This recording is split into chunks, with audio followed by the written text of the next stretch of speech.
دعوت تبلیغ کا یہ عظیم کام جس نے پوری دنیا کے اندر الحمدللہ اس امت کو بچا لیا، بہت بڑی تعداد میں اللہ کے بندوں کو کلمہ نماز کی توفیق ہو گئی۔ لوگ حضرت مولانا الیاس رحمۃ اللہ علیہ کی قربانیوں کو یاد کرتے ہیں اور بلا شبہ یاد کرنا چاہیے، لیکن میں اکثر کہا کرتا ہوں کہ عورتوں کا جسم جس طرح پردے میں رہتا ہے اسی طرح ہماری خواتین اسلام کی قربانیاں بھی اکثر پردے میں رہتی ہیں۔ یاد کرو وہ دن جب حضرت مولانا الیاس رحمۃ اللہ علیہ نے اپنی جائیداد، باغ، کھیت سب بھول کر چھوڑ کر دن رات دین کی محنت میں لگ گئے۔ ان کے لوگوں نے ان سے بہت کہا کہ آپ کے پاس بڑی جائیداد ہے، باغات ہیں، لوگوں نے قبضہ کر لیا ہے، تھوڑی توجہ کر دیجئے۔ فرمایا کرتے تھے کہ میں ایک منٹ بھی ان چیزوں کو میں ضائع کرنے کی اپنے اندر ہمت نہیں پاتا۔ اللہ مالک ہے، میں تو اب بس دین کے کام کروں گا، اللہ کرے گا میرے ساتھ جو معاملہ کرے گا، اللہ میری کمزوری کو جانتا ہے۔ پھر آنے لگے امتحان، پھر وہ وقت آیا کہ رمضان مبارک کے دن تھے، بنگلے والی مسجد میں مہمان تھے، دسترخوان سحری کے وقت میں بچھایا گیا، لیکن دسترخوان پر جانتے ہو کیا رکھا گیا؟ کھانے پینے کے لیے کوئی چیز نہیں تھی۔ وہیں پر ایک پیڑ لگا ہوا تھا جس میں گولر کا پھل نکلتا تھا۔ گولر کا پھل کوئی انسان نہیں کھا سکتا، یہ صرف بکرے کھاتے ہیں۔ اس گولر کو توڑ کر لگ دیا گیا دسترخوان پر، اور سحری میں حضرت مولانا الیاس رحمۃ اللہ علیہ نے اور ان کے مہمانوں نے گولر کھا کر پانی پی لیا اور دن بھر روزہ رکھا، انتظار میں رہے شاید افطار کے وقت میں کچھ کھانے کو مل جائے، ایک پیالی چائے ہی مل جائے، کچھ تو ملے گا، مگر پھر دسترخوان افطار میں بچھا اور پھر گولر اور پانی کے سوا کچھ نہیں تھا۔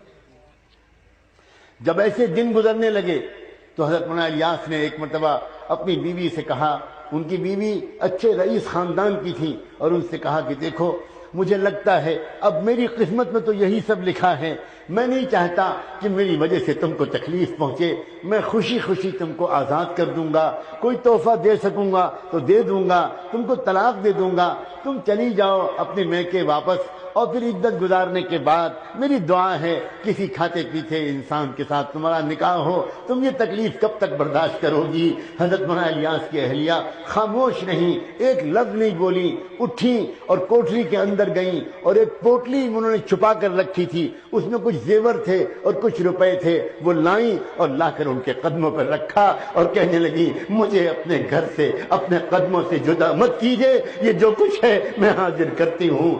سلام ہو اس اللہ کی بندی پر، سلام ہو اس کے عزم و قربانی پر، کیا پتا اس قربانی کو قبول کر کے اللہ نے پورے دعوت والے کام کو قبول کیا۔ علماء کرام کیوں نہیں جانتے اور یاد رکھتے اس واقعے کو؟ وہ یاد کرتے ہیں حجت الاسلام حضرت مولانا پیر رحمۃ اللہ علیہ کو۔ اللہ اکبر، جب یہ نام آتا ہے میرا دل چاہتا ہے میں اللہ سے کہوں اللہ میرے خاندان کی عزت و ناموس کو ان کے قدموں پر قربان کر دے۔ حضرت مولانا پیر معمولی شخصیت نہیں تھے، ان کی بیوی بھی ایک بہت بڑے رئیس گھرانے کی تھی۔ جب وہاں نکاح طے ہونے لگا تو حضرت مولانا پیر رحمۃ اللہ علیہ نے بار بار کہا اپنے گھر کے بزرگوں سے میرا رشتہ اس گھر میں مت کریں، وہ بہت کھاتا پیتا گھرانہ ہے، بڑے رئیس گھر کے لوگ ہیں، ان کی بیٹی میرے گھر میں آ کر کیسے چین سے رہے گی؟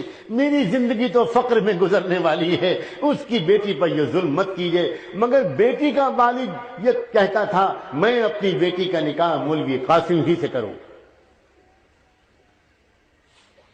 نواب تھے وہ اپنے وقت کے، اور جانتے ہو پھر کیا ہوا؟ عورتوں سے کہہ رہا ہوں خاص طور پر یہ باتیں،